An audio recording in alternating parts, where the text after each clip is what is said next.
when Mike Pence was here earlier, Mike Pence also is involved with the group Advancing American Freedom, and I get to hang out with Dominic, I know, Pino from National Review, and also with Matthew Dickerson, who is fantastic on budgeting and spending, and get to ask them all sorts of wonderful and tough questions as we hang out and get this panel set up.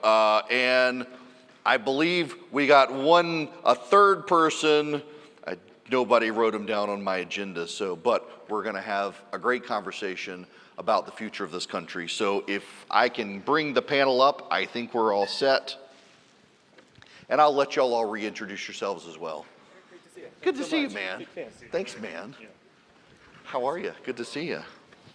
All right, so yeah, y'all get the handheld microphones. I get my already drunk bottle of water, so we'll leave this one for me. So first of all, why don't each of you go on and introduce so the audience knows who's who here. Hey there, I'm Matt Dickerson. I'm the Director of Budget Policy at the Economic Policy Innovation Center, better known as EPIC. I'm John Shelton. I'm the Policy Director for Advancing American Freedom. And I'm Dominic Pino. I'm the Thomas Rhodes Journalism Fellow at National Review. So now, before we begin, I got to thank again Advancing American Freedom for helping sponsor today, and to Vice President Pence as well for coming. But let's get into the issue that Senator McConnell and I were talking about on the fiscal side of things, with a national debt now of $35 trillion. You were name checked earlier on stage about these issues. So as Senator McConnell said, at some point we're going to have to do something about it. The question is when and how should we? That's exactly right. And one of the interesting questions you've asked several panelists is it going to take a crisis? Is it really going to take an inflection point to actually have to act on this? And actually, there's a reason that over the last 40 years, the only actual deficit reduction legislation that we've enacted has been through negotiation around the debt limit. So whether it's a real crisis or something that Congress creates as an inflection point, it really does force Congress to act if we have some sort of deadline or some reason to act. And so we're going to have that inflection point next year. The debt limit is coming back. We're going to have a lot of things that we're going to have to deal with next year. So hopefully we'll have the opportunity to use the budget reconciliation process to really attack those important priorities. So, you mentioned the debt ceiling. I'm in the camp of, well, let's just not raise the debt ceiling and see what happens. And we hear the doom and gloom scenarios of what might happen if we don't raise the debt ceiling. I mean, what would happen in theory if we just said we're not going to raise it? Well, one of the things that would happen is the Congress would basically, or the Treasury would basically not be able to fund all the things that it's legally required to spend its money on, because we wouldn't be able to take out more debt, and we're running a $2 trillion a year deficit, and so we can't pay for the things that Congress has told the executive branch to go spend its money on. That would have some pros, but it would have a lot of cons too, because the U.S. Treasury market is built into the world financial system. And so if you thought 2008 was a bad thing, I think if you did have an actual debt crisis in the United States, I think that would not be the best outcome. The best way to address this problem is use the debt limit as an inflection point, responsibly raise the debt limit, but make sure we're enacting fiscal reforms alongside with it. So, John, let me bring you into the conversation. So for those of you who don't know, John and I are on a group chat that I don't think either of us actually intended to be on, but now we can't get out of. It never goes away. And we oftentimes in this group chat have conversations about the impact on families in this country of these things. What is like the debt burden on families now? I mean, in any change we make, it seems like more and more families are going to get penalized. Yeah, Matt or Dom could probably speak more on the household breakdown. It's been a while since I've looked at the national debt clock, which has the number on it. It's $266,000 per American household. Yes. We're adding $4.5 million to the national debt every single minute. But you mentioned family, and so on that point, I think the debt conversation, which we haven't talked about, is that the debt we're taking out is debt we're taking out on our children, right? So we are funding things that are being paid for by our children. And so it's important to say that that's fundamentally unnatural. We're supposed to pass blessing along to our children. We're supposed to pass gifts, not curses, and giving them debt is to leave them off better than we had it. So. Every time I see the college tuition bill come in, I leave curses. Yes, we now have a kid going to college, and I do actually worry about that in the long term of we have this feeling now, and Dominic, you chime in here, that how do I say this, that there is this growing pessimism that it used to be that your children would have a better quality of life in the country than you have, and now I think there's this growing pessimism that our kids aren't going to do that. Yeah, and the history of debt and spending is really important, right? Because in the past, when we had big deficits, it was because of some kind of event. So it was because of World War II, for example. It was because there was a recession. Those are natural things. You're naturally going to have a deficit during a recession. And we can obviously see winning World War II was a good thing to spend money on. But then, once World War II ends, you have the opportunity to cut back on the spending. And that's what the government did. Once a recession ends, the deficit comes back because revenues go up in a better economy, and you don't have as much need to spend more to stimulate the economy. And we saw it in the Cold War. Soviet Union falls, we have the peace dividend, we ran budget surpluses in the 90s. This time, it's different because the reason for our debt is ongoing obligations to entitlement programs and interest payments. And those things are not going to go away. They are determined by actuarial tables, not by the business cycle. And so that's why we're in a different situation now compared to the past, where we can't just have an event that caused the deficit to expire and then we can cut back. Now it's a consistent increase because of aging population and because of the promises that the government has made in the laws that it's passed. So I feel like in all the conversations I'm having and the conversations around this, that more and more there's this growing awareness, and I'm hung up on the Mitch Daniels op-ed in the Washington Post, that do we have to wait for crisis to actually hit before we do something? I mean, what do you guys think? So we were just talking about how historically people have been warned, politicians have been warned not to touch Social Security and Medicare because it's a third rail that would electrocute you and kill you if you touched it. But the thing about these programs is if you don't touch them, they will also kill you. And maybe even more certainly kill you, because the projections, and again, the numbers I don't have on the top of my head, but in the next 50 years, if these programs aren't reformed, the debt will go from 35 trillion to 150 trillion. Yeah, here's the way to think about it. You can put all of federal spending into two buckets. And bucket number one has just four things in it: Medicare, Medicaid, Social Security, and interest payments. That's bucket one. Bucket two is everything else the federal government spends money on.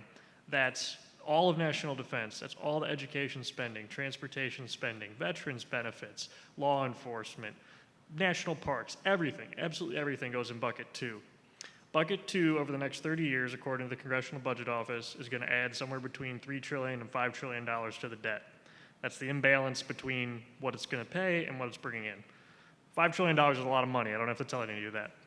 Bucket one, though, over that same 30 years, is going to add about $120 trillion to the debt. If we're not talking about bucket one, we're not talking about the problem seriously. One thing I'll say is that all the candidates that you're having on stage, if they're running for re-election, they're going to have to vote on entitlement reform, whether they want to or not. It's going to come. And that's simple math, because the Social Security trust funds and the Medicare trust funds, they're going to be depleted in about 10 years. One of the interesting things that Leader McConnell said was that you have to do it on a bipartisan basis. Well, it's important to have a plan when that negotiation is going to happen. And there's three pieces of legislation that everybody should know about, because the Democrats are grasping this third rail hard. Medicare for All Act, the Social Security Expansion Act, and the Social Security 2100 Act. These are all crazy Democrat bills that would massively increase taxes and then massively actually increase spending on these unsustainable entitlement programs. They all have more than 100 co-sponsors in the House and dozens of co-sponsors in the Senate. And Republicans have no plan for when these negotiations are going to have to happen. So what does the plan look like for the right? What should we be doing? I mean, I think we could start by not running away from this, or you saw in the party platform for the first time in 40 years, they eliminated any kind of talk about debt, any kind of talk about adopting a balanced budget amendment, and insofar that this problem is a problem of willpower, which I think Senator McConnell was right to describe it. There are a lot of good ideas out there. EPIC has many of them. AAF's got papers too. It's a willpower problem, and there's nothing more dispiriting than saying we're not going to do anything to address this problem whatsoever. And that's what happened this year, unfortunately. So let me put you on the spot on this one, because you write at National Review and you talk to a lot of people, and obviously not dealing with the stuff off the record, but what are the whispers that Republicans and conservatives say on this stuff when you cover it and write about it, the concerns or the direction they want to go? Because I do oftentimes think that everyone understands the concerns, but there's not, as we're discussing, any sort of plan. I think a lot of them are afraid because of, and I think what John said is really good, that it's a third rail whether you want to touch it or not, right? And so I think a lot of them are afraid of that, but I do think you're right that if you talk to them behind closed doors, I think a lot of people will say that they understand that this is a problem, but they don't always know how to fix it. One Republican that has been putting forward actual proposals on this issue has been Senator Bill Cassidy of Louisiana. He has ideas about Social Security.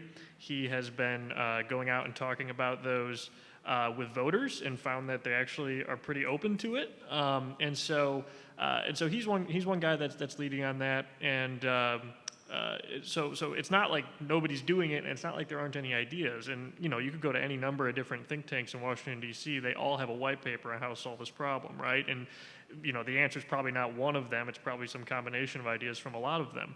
And that's how good policy gets made. Another thing we can do is we can learn from other countries' experience, because obviously the United States isn't the only country that has this problem. Other countries have had it before us. And we can look at places like Canada, places like Ireland, places like Sweden, places that had huge social welfare states, and they hit the point that Margaret Thatcher talked about, where they ran out of other people's money. And so what they had to do, all of them, and they've been pretty successful on this, and this was a couple decades ago for most of them, what they had to do was they had to cut spending. There were some modest tax increases, but you cannot tax your way out of this problem. They had to cut spending. And the only countries that were able to do this successfully are countries that cut spending and had cross-political, cross-partisan agreement. I can't say bipartisan because some of these countries have more than two parties. But, they had to have buy-in from across the political spectrum, because that's what reassures borrowers on the bond market that if the other side wins the election, it's not just going to get overturned and then your money's going to be gone.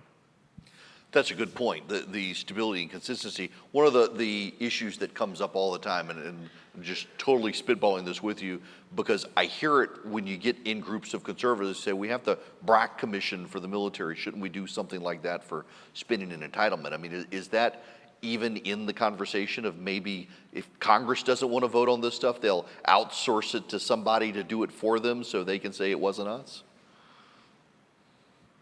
I'll take this one. I think the people have floated the idea of kind of outsourcing it. There's been a lot of talk about different types of fiscal commissions, and every single member of Congress that I've talked to over the last year hates the BRAC idea. They want ownership. They're the ones with the election certificates. They're the ones that want to make the hard decisions. Well, and concurrently to this, I don't know anyone my age or younger who actually thinks Social Security is going to be around by the time they get to it. So isn't that a good way to start the conversation with people, maybe to start having this, that we want to preserve it, as opposed to the Democrats just blowing it up? Yeah, I think that is, and it is a generational thing, right? I think you're right that nobody, certainly nobody my age thinks that it's coming for them, and so we're making our own plans about how we're gonna be in retirement. And one of the things as well is talking about it in terms of ownership, I think is helpful, because politicians like to talk about Social Security as though you are like putting your money into a little account for you that you get back later, and that's not how it works. The money has already been spent before you even paid in. Okay, so talking about it in terms of ownership and in terms of the retirement accounts that people have with most employers, where you actually do have ownership of the money that you contribute.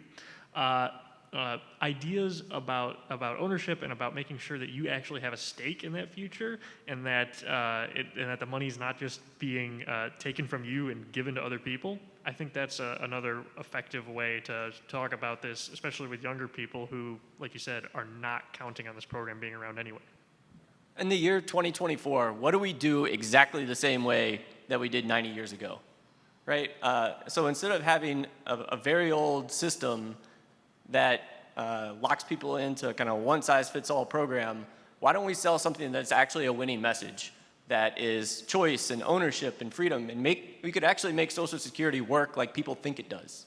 And you actually get a better deal if you do that for seniors and taxpayers. Yeah, to talk about just how different it is, Social Security was a bargain for the federal government 90 years ago. It was a good financial decision for the federal government.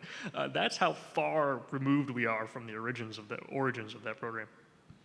So I got a random personal question for each of you. How on earth did each of you get to where you are, where you're sitting on a stage with me talking about the national debt, as opposed to all the other many things in this country you could potentially be doing with your lives?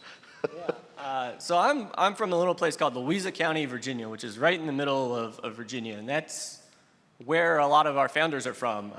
It's James Madison's congressional district. It was Patrick Henry's House of Burgesses district, and so I grew up around history, and so I knew I always wanted to do something in D.C. I was lucky enough to get work at a member of Congress's office. I spent 5 years with the staff of the Republican Study Committee. I spent a couple years at outside organizations like ran the budget center at the Heritage Foundation, and worked at the House Budget Committee, and lucky enough to be here and work on some really interesting issues and try to help save the country.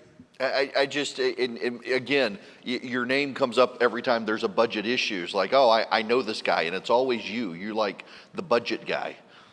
It's a lot of fun. A lot of fun, I like he it. says. The budget is interesting. fun. John, how did you get to doing what you're doing? I wouldn't recommend it for anyone as a path. The nicer answer is that my granddad was the running mate of President Reagan in 1976 when he lost. But the real answer is a very weird one. I went to divinity school, and then I went to Congress, and eventually ended up working with the former Vice President Pence. So it's kind of like Chutes and Ladders versus Matt's story. Well, I grew up in Wisconsin, and love it there. And one of the first issues that got me interested in politics was all of the protests in Wisconsin over Scott Walker's Act 10 and all of the public sector union problems and all of that. I was still in school at the time, obviously, so I had teachers who called out sick to go, protest at the Capitol or whatever. And I was just, this is ridiculous. And so that was sort of my entry point to politics. And my dad listened to a lot of talk radio at that time, and so that was part of it as well. But then I started reading National Review in high school, and read it a lot in high school, probably too much. But as a result of that, I really wanted to work there, and got involved with the campus newspaper at my college. I went to George Mason University, studied economics there, and then applied for the NR internship 3 times. I got it on the 3rd time, and I've been there ever since. All of us who start reading National Review from an early age wind up on this weird path in politics. Yes. Yeah, so I grew up overseas, and my parents subscribed to Southern Living and National Review, and so my comic strip was the comics in National Review. Yes, it is all you need. Indoctrinated by William F. Buckley, I learned big words at an early age. Yes. So okay, so let's wind this home then, because you all have a passion clearly for what you're doing. You're all focused on this. But this seems to be the looming issue we keep hearing about. There is a fiscal cliff. Our debt is increasingly above GDP. I talked to a member of the Federal Reserve who said one of the things we have to remember is that if we can grow the denominator, we're never going to cut the numerator easily.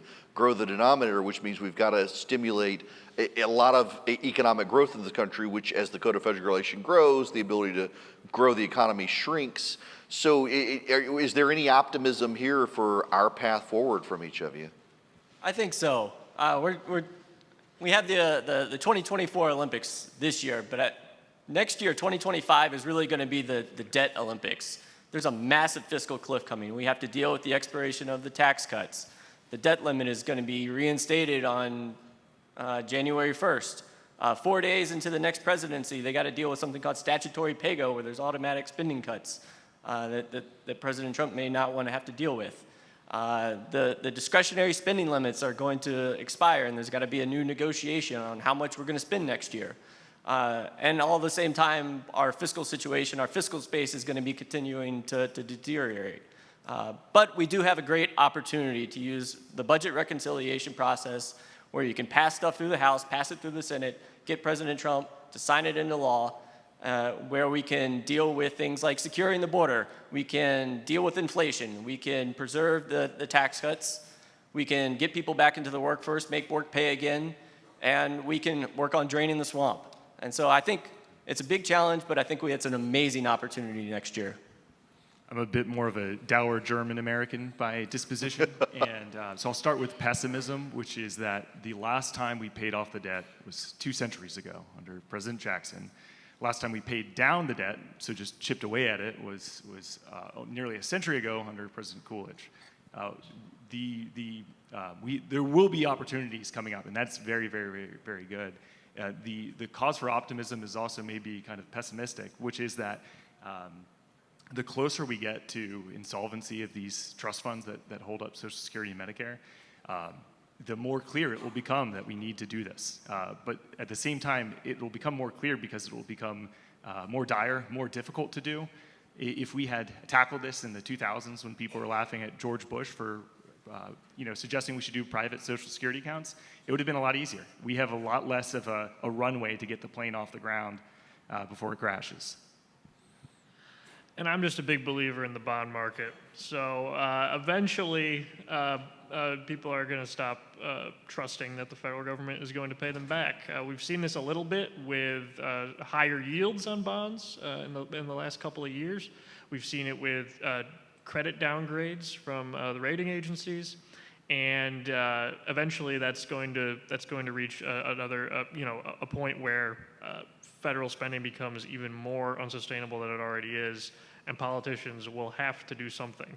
The important thing is to have ideas on the shelf for when that time comes. And so that's why, really important work that a lot of people are doing right now to make sure that we actually have the ideas ready to go, because we do not want to be caught by surprise. This is the most predictable political problem that we have. Lots of other things are unpredictable, wars, recessions, all of that. This is really predictable. We know this is coming, and we need to be ready. Well, I'd like to apologize to the audience that we didn't actually arrange it, and Dominic put you in the middle so we can have the optimist to the pessimist and in a scale here instead of having the optimist and pessimist right next to each other. But it works, and the conversations we have to have. Again, thank you guys for the sponsorship and for being here as well, and for having the conversation. It gives us a lot to think about, but as Mitch McConnell says, at some point it's going to be dealt with. We just don't know when. So thank you very much. Thank you. Thanks, so man. much. Yeah, absolutely. Fantastic. Thank Thank you. Appreciate it, man. Thank you. Now I get to riff on stage while they move furniture around.